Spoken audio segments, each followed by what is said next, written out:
So today's focus is going to be primarily about Amazon reviews.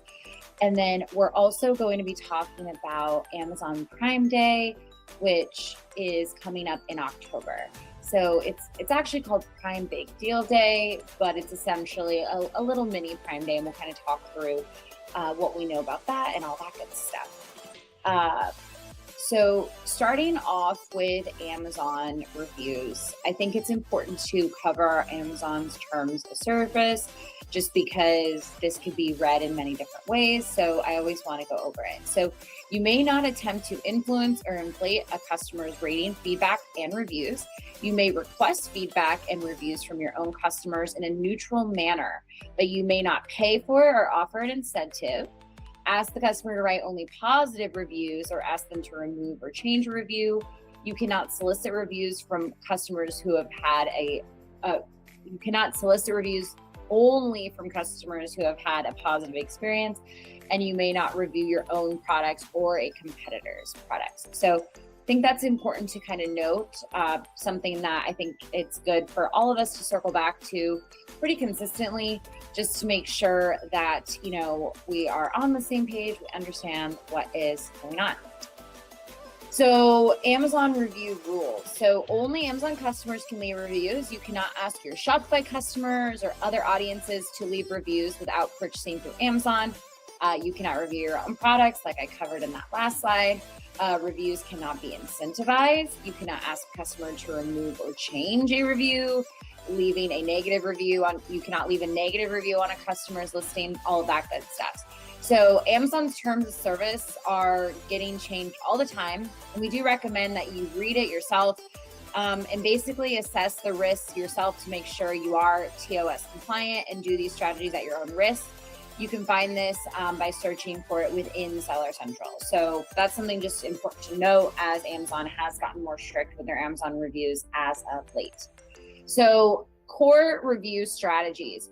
So Amazon Vine is one of those core strategies we would recommend that everybody uses, especially when getting started with a product. It can get you up to 30 reviews. So what that means is if you have 5 organic reviews on your listing, Vine can only get you 25 additional. So you are not able to just submit 30 and get 30 reviews back. It does take the organic reviews into account. And basically, if you're gaining organic reviews, it does take away from the Vine reviews you're able to get. It is $200 per parent SKU. So for example, if you are selling maybe sunglasses and you have multiple different colors or something like that, if you submit them and the variant is for all the colors, you can only get 30 reviews across all of the variants of the colors. So that's one thing to keep in mind. $200 per parent SKU is the current price as of September 2024. There are different tiers to it. So if you don't want to do 30 reviews, you could go for, I believe it's $75 if you want to get between, I believe it's 5 and 10. And then I think 0 to 5, or maybe 0 to 3 is free. So there are different layers. If you don't want to do 30, you can do that. And there are different price points for it. So when you are signing up for Vine, which is located under the advertising tab, it will ask you, are you sure you want to do this? You will be charged X amount. So it is something that they will warn you about, but something to keep note of as you are launching products, something to budget for. We highly recommend running this when launching new products. If you are in a situation where Vine is leading to negative reviews, you are able to cancel that program as well if you would like to. So that's something to keep in mind. A lot of brands ask us, well, what's the risk with Vine? Are they going to leave harsh reviews?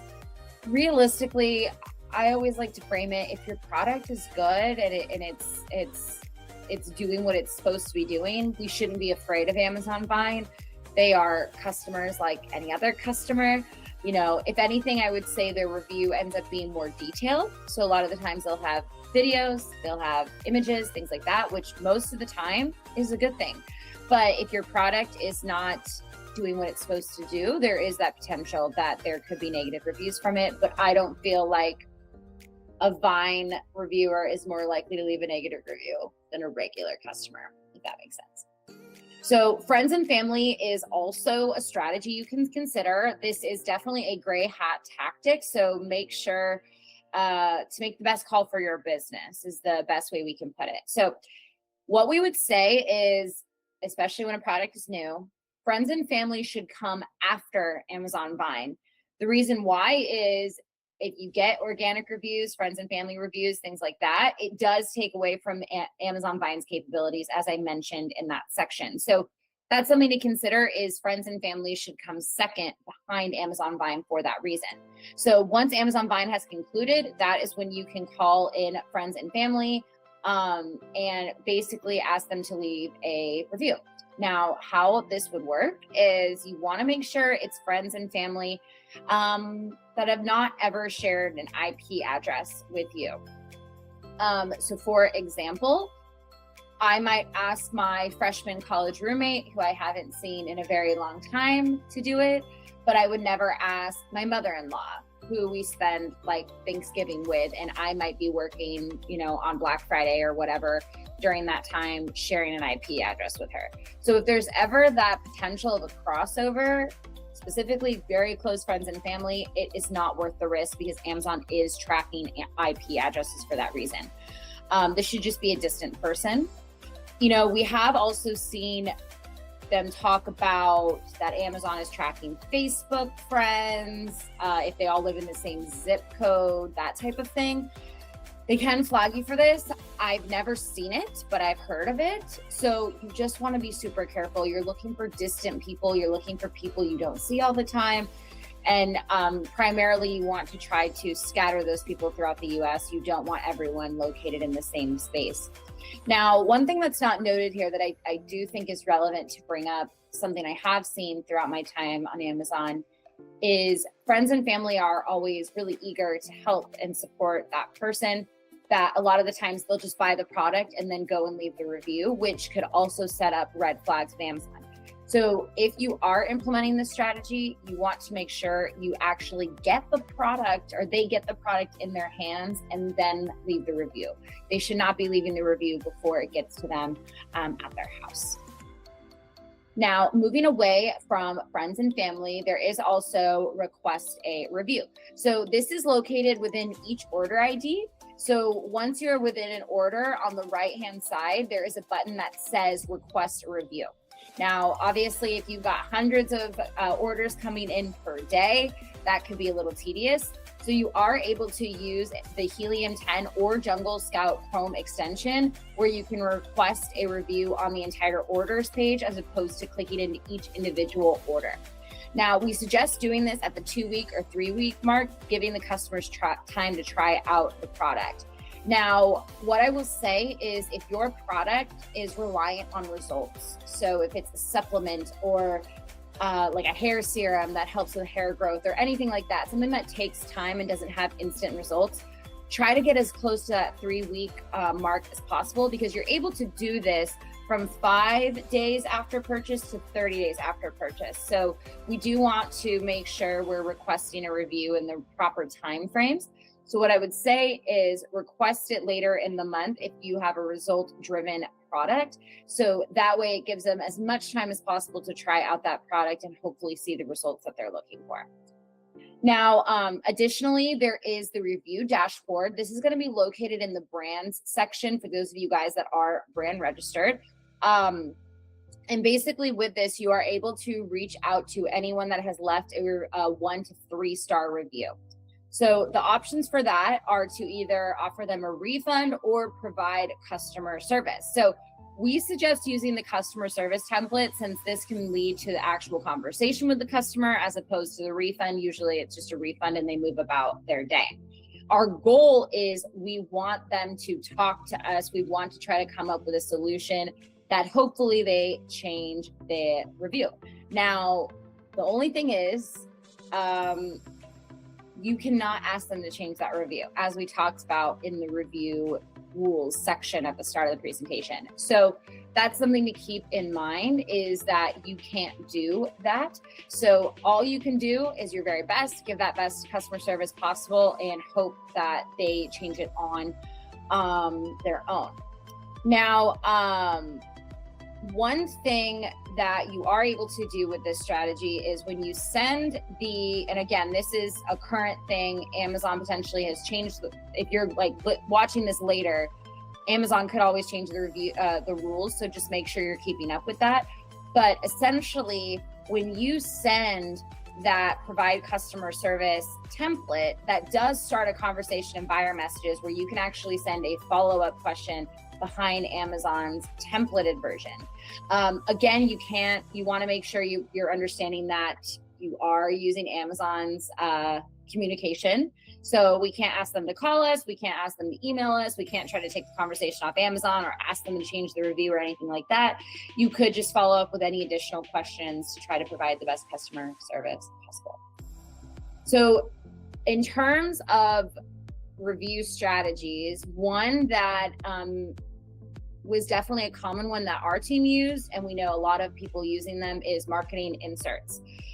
We've seen lots of marketing inserts throughout our time working on Amazon. Some are more aggressive than others, but this is something that I did want to bring to everybody's attention, whether you're on this call or you're listening back. I think it's really important to keep in mind.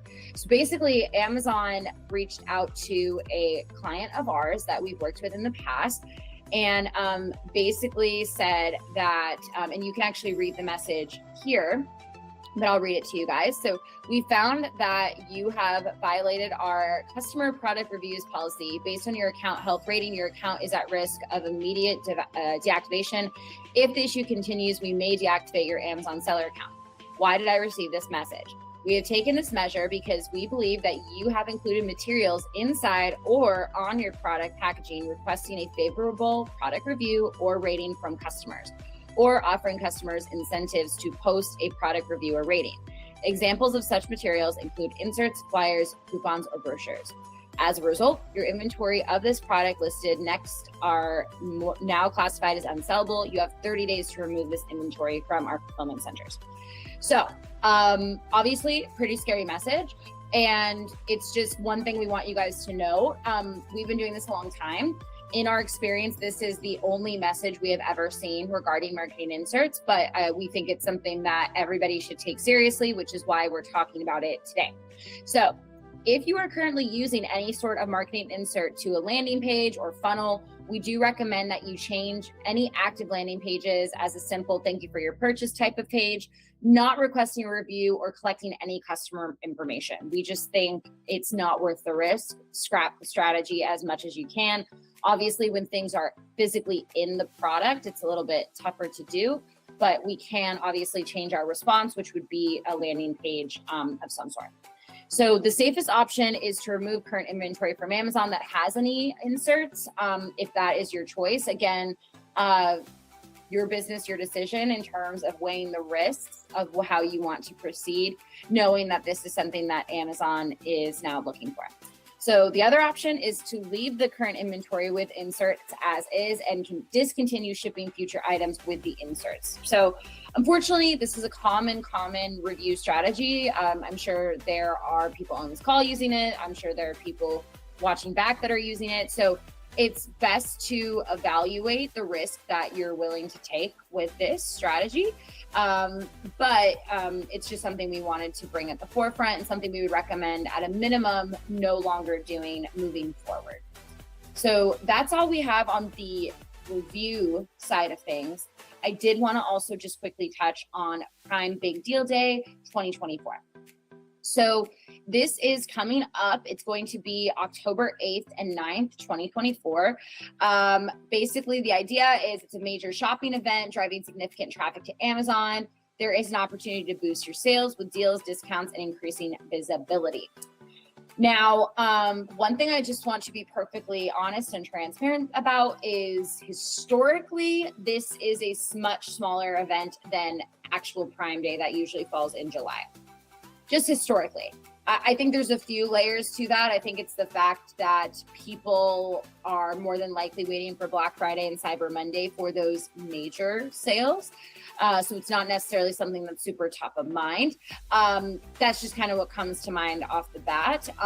But it's just something that I want you guys to be aware of, that just historically we've seen that it's a little slower compared to today.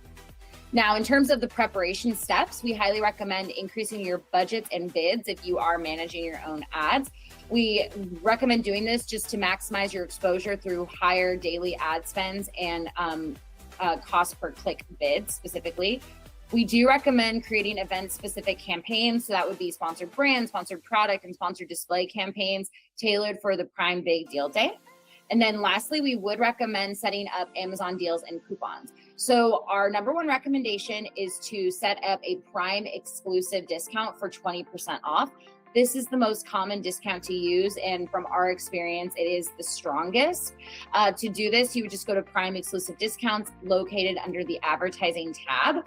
And basically, when it asks for the date, there should be a box that says, is this for Prime Big Deal Day? You'll just go ahead and click that. And from there, Amazon will make the adjustment and give you the Prime Big Deal Day badge for all of the discounts that are approved using that. Now, one thing I will say about Prime exclusive discounts is in the last year, they've been very funky, is the best way to put it, where you will submit the discount and sometimes it will come up with different error messages requesting lower discounts and things like that. So just make sure when you do submit these discounts, don't just set them up and forget about it. You need to circle back a couple more times before Prime Big Deal Day, making sure there are no error messages located in your Prime exclusive discount. Now, if for whatever reason your product is not eligible for a Prime exclusive discount, I believe if it has less than 4 stars, it will not be eligible. Or if you've given too steep of a discount in the last 30 days, it might not be eligible. Other options would include coupon clippings and promo codes. So there are other options available. For those, for the dates, you would just click and select October 8th and 9th. There would be no special box or submission or anything like that that you need to do in order to qualify for that. Now, keep in mind, the coupon clipping and promo code is not going to have a special box that says Prime Big Deal Day deal or anything like that, unfortunately. Only the Prime exclusive discounts and lightning deals will have that as an option.